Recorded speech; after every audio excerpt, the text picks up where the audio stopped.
All right. Hey, welcome back. I am Dr. Toya Davis, and today we are talking about soul contracts, right? So, have you ever wondered, like, why am I going through this? Why am I meeting these people? Why? Just why?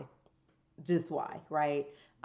Or even kind of gone through this debate within yourself of like, I can't change anything in my life, right? This idea of what people say, our life is kind of predestined or predetermined, and so now I must, I'm beholden to these experiences and these experiences and these things. Well, that's what we're talking about today, right? We're talking about soul contracts, how they're made, and that you have the ability to change them. All right. If you are new to me, I'm Dr. Latoya Davis, and I help people identify where we are operating basically in things that keep us from the best and highest version of ourselves, right? My goal is for you to live life on the terms that you desire and have the maximum amount of wealth, health, love, fun, joy, all of those things. And to figure out where you are the one that's stopping those things from kind of coming into your space and dismantling that. All right. Um, so before we dive in, really quick announcement. This weekend, Saturday and Sunday, I am hosting or having a live virtual. I always get like the live virtual thing is a little strange to me, but I'm having a virtual um, teaching or training on accessing the Akashic Records. It's Akashic Records 101. So you will learn all that you need to know about tapping into your Akashic Records. All right, so if you're interested in that, the link is in the comments and you can go and find out about it. But it is this Saturday and Sunday. If you can't make it live, don't worry, it is recorded. I send the recordings out directly after the class. So if you can't make one day, but you can make another, that's fine. But spaces are limited because of the interactive nature of the class. All right. All right. So now let's jump into today's topic. Um, Soul contracts. So let's start at the beginning. What is a soul contract? Before you incarnate into this earth or incarnate into this physical existence or onto this plane, you make agreements, right? You make agreements for yourself. So those are your own kind of personal soul agreements, right? That you make. And we'll get into those a little bit later. But you also can make agreements with other souls, right? And those become the contracts. The level of that agreement, there are, I should say, there are levels to the agreements and how those agreements are made and the purpose and all of that stuff. But that is the short version, right? Soul contracts are simply spiritual agreements made between souls before they incarnate into physical form. These contracts are designed to help you fulfill certain lessons, roles, or missions that the soul, the big oversoul, the highest version, the aspect of yourself, has said that they wanted to have in this particular lifetime, right? So it's like, this is a good example. So with my kids, or in our family in general, we do birthday intentions. So like at my next birthday, I am going to set my intention for the year, right? I announce this publicly. So everybody that is there, their job is to help support me in getting me to this intention. Or if someone knows something that I want to do, right, their job is to help me. So in this space, let's say, um, I'm just going to actually use a real one. So one year, the intention for one of my kids was she wanted to learn to cook. Like she had very specific things. It was like, I don't remember the exact thing, but it was like, I want to be able to make 3 breakfast things on my own, a dessert, and cook a dinner, right? That was the intention. So she's like, these are the things that I want to experience in this year, right? So now the people in the space are like, okay, how can we facilitate this agreement, right? So maybe there was someone who was a baker who said, okay, well, I agree to help you learn to bake the dessert this year. And then there was someone else who loved books and was like, okay, I agree. I think this is great. So on March 31st, I agree to come and pick you up and take you to the bookstore so that you can pick up some books to facilitate this experience, right? So that's what's happening in our soul contracts. The soul is like, these are the lessons, these are the roles, these are the missions that I want to have in this lifetime. And then the seeking out of other souls to help facilitate those things commences, right? So other soul beings and other energetic beings will agree to say, okay, I'll help you learn this lesson, or I'll be here at this day so that we can have this experience, right? um, that's what happens. Now, what's really important to note here is that these contracts or agreements, whichever word we want to use, are not punishments. Why I bring that up is because oftentimes, although the lesson can sometimes come in a way that does not feel good, right? That definitely challenges us and pushes us and have us rethinking our whole existence, right? They are not meant to be punishments. What I want you to always come back to, and the question that I always want you to ask yourself in the midst of anything is, what am I supposed to be learning in this experience? And when you can get yourself to start framing things through that question, it allows you to move through it quicker, right? Because one, we're putting ourselves in a position of power, right? Versus being in a position of victimhood. All right. So the contracts or agreements are not meant to be punishable or seen as acts of punishment, even if and when they are coming in ways that do not feel good. Okay. They are there because at soul level, there is something in this experience that the soul said we want to learn, work through, or go through. All right. Um, excuse me. I have my notes on this side, so because I be going like way left, and at the end I'm like, dang, I didn't even get to talk about these things. So I'm trying to be better so that I can actually get us to all of the things that I want us to get to in the 20 or so minutes, right? That I say my videos are going to be. Um, the other thing here is that these agreements are not set in stone, right? So you always hear me talking about that we are constantly co-creating, right? And we have free choice, freedom of choice. We have freedom of choice and free will. That is the beauty of being incarnated into these bodies, particularly as humans, right? As humans, we have the ability to make new choices. So, what does that mean? That means that before I came, I could have said, these are some things that I want to experience. You know, maybe my enlightenment in that last lifetime was not as high as it is in this lifetime. I've experienced some things, or the way that I've experienced some of the other things has led me to say, yeah, I don't really want to do that anymore, right? Or this relationship that I thought was going to be really good for me, yeah, I don't really want to do that anymore. So, understanding that the agreements and the contracts are not set in stone because you have freedom of choice and free will once you incarnate into this existence. Okay? Again, never victim, always empowered. Okay? Always the ability to shift and make changes. Soul contracts are opportunities. Okay? And they're like blueprints that can guide your evolution. They can create the perfect conditions for you to learn something deep, to activate a gift, or to heal something ancient. Um, they can look like love. It can look like heartbreak. Like the heartbreak could be a part of the agreement. Okay? The heartbreak could be a part of the agreement. Um, it can be between parent, child, boss, best friend, whatever. What was I watching? Agent Shield last night. Because now we're watching Agent Shield. And I don't want to like, I don't know if you, I don't know. I can't tell it without like if you're watching it or if you watch it spoiling it. Um, in the show or in the series, there's an alternate reality that was created, right? And the person who is basically orchestrating or constructing this alternate reality says, "Well, no, I simply made one change, you know, from the person's real life to them now experiencing this alternate reality. I basically change whatever their biggest regret is.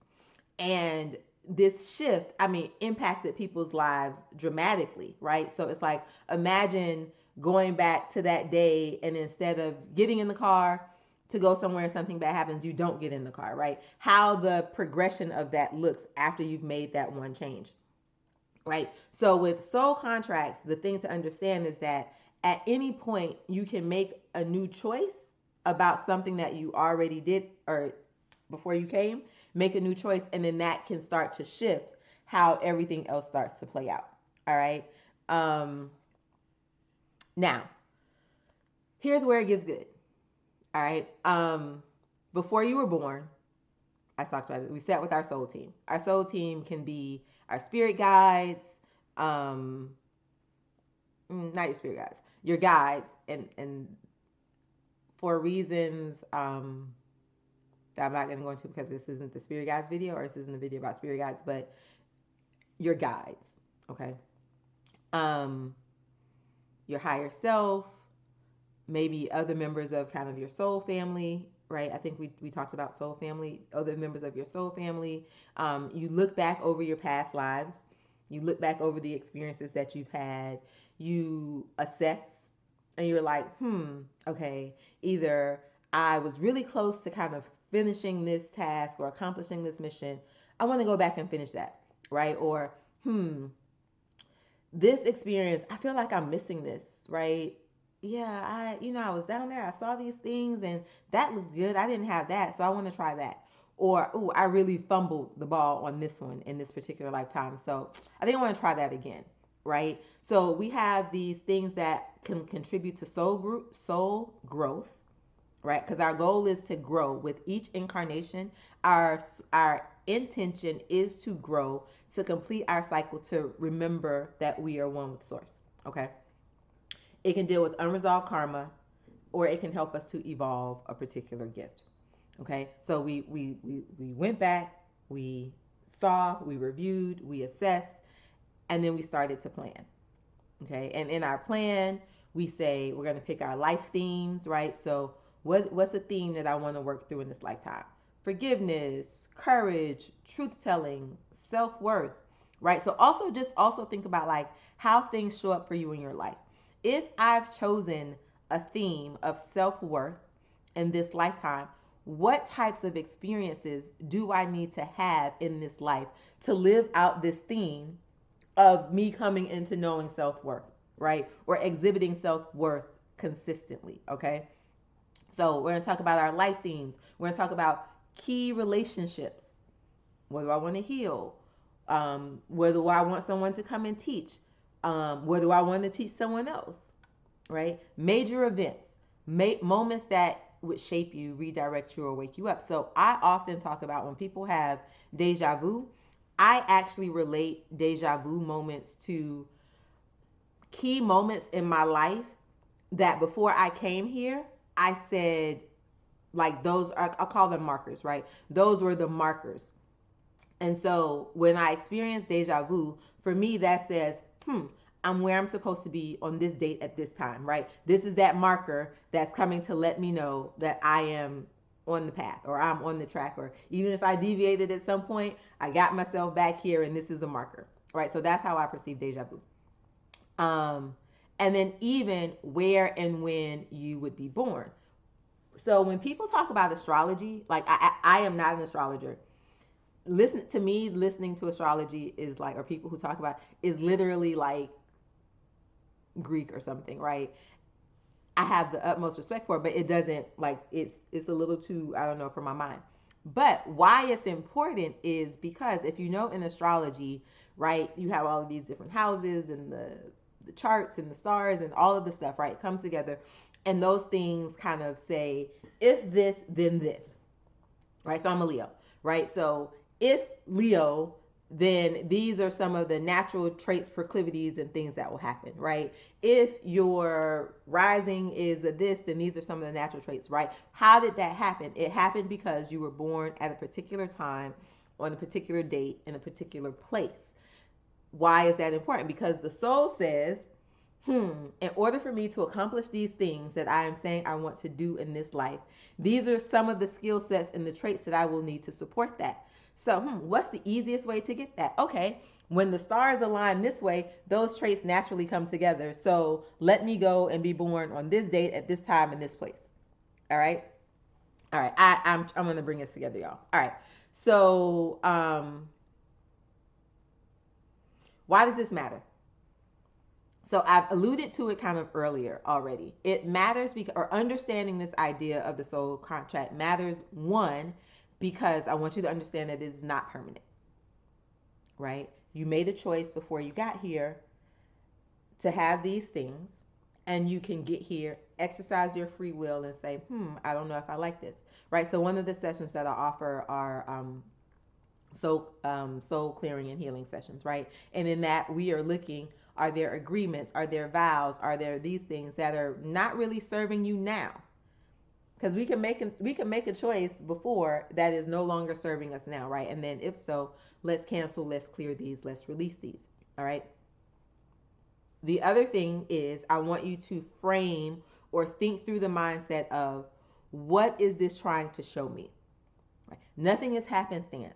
And if we can understand and kind of lean into this energy of, why is this thing showing up? It gives you the agency and the power to create dramatic changes in your life quickly, right? I'm always looking for a pattern, because if something is continuing to happen in various iterations, I know that there's a lesson somewhere in this, and I need to take a step back to figure out what the lesson is so that I can stop the pattern, right? So that I can stop the thing from happening. Because if I don't, it will continue to happen because I haven't figured out what's going on there, right? So I am always like, oh wait, this feels oddly familiar. Oh, it's again. Okay, now let me see what's going on here, right? And then I have to determine, was this an agreement that I made? Was this an agreement that I made with this person? Was this an agreement that I made for a particular theme? Right? Is this some type of experience that this person and I had before, and now I said in this lifetime, I'm going to rectify this, whatever it is. So, what is this trying to show me? What lesson is my soul ready to integrate? And is this agreement or contract still serving me, or is it time to release it? Okay, y'all. Oh, there's a gnat. Or is it time to release it? Okay, here's another example. I once had a client who kept attracting emotionally unavailable partners. Also sounds like me at a point in time, but I digress. Who kept attracting emotionally unavailable partners, right? And actually, I'll use myself in that period when I was attracting emotionally unavailable partners. Um, it was actually me, right? Although I was saying, yes, I want these things, yes, blah, blah, blah, blah, I was actually not. I was emotionally unavailable. But back to the story at hand. So I had a client who kept attracting emotionally unavailable partners. Through the Akashic Records, we were able to discover that in the past life, she had made, or she had created a soul contract that was linked to a vow she made in a past life to avoid deep connection, right? So she had had a relationship, there was betrayal in that particular relationship. The experience and pain and suffering that she went through because of that betrayal caused her in that lifetime to basically say, no, I'm good. I don't need deep emotional connections. I'm okay with surface level relationships, right? And so because of that, the things that she was attracting to her, beacons, go back to beacons out, right? We attract what the beacon we're sending out. The things that she was attracting to her were resonating with this energy of emotionally shallow, because she didn't want the depth, because she had this agreement, right? Now, if we don't understand that, although that was the choice she made before she got here, once she gets here, she has free will and she has the ability to change something that is no longer serving her, then we just get stuck. Victim mode, right? We continue to be the recipient of this particular thing. But when you understand that you have the power and the ability to change that, you can go in and renegotiate, right? Or release that agreement. All right. So this is one of the reasons why I love, really kind of doing the work that I do, particularly in the Akashic Records. But we can also release things in other ways. So I never want us to make it seem like Akashic Records is the only way that you can do something. It's not. It's how I choose to do it, right? It's how I teach people to do it. For me, it's quick, it's easy, it's effective. Everybody has access to it, and it doesn't take years and years of deep training, to really get into it and to be able to move through it. And so that's that, right? So just as a reminder, I hope that today's topic was beneficial or useful to you. I forgot at the top to tell you to like and subscribe. So if you have not subscribed to the channel, go ahead and do that. If you have found value in this episode, I would love for you to hit the like button. Always open to questions, comments, and thoughts. So feel free to leave those in the chat. I will have the link for the upcoming Akashic Records training, which is 2 days of training where I teach you to access your own personal Akashic records and the records of others, because in the class we practice, right? You really get real-time feedback, interaction. My goal is that when you leave on Sunday at 2 p.m. Eastern, that you are confident with going in and out of your records, that you know how to ask questions, that you are able to move through a series of things to shift the things in your life that are not serving you. All right. So until next time, I hope you stay aligned, liberated, and abundant. And remember, you deserve to live a life that lights you up from the inside out.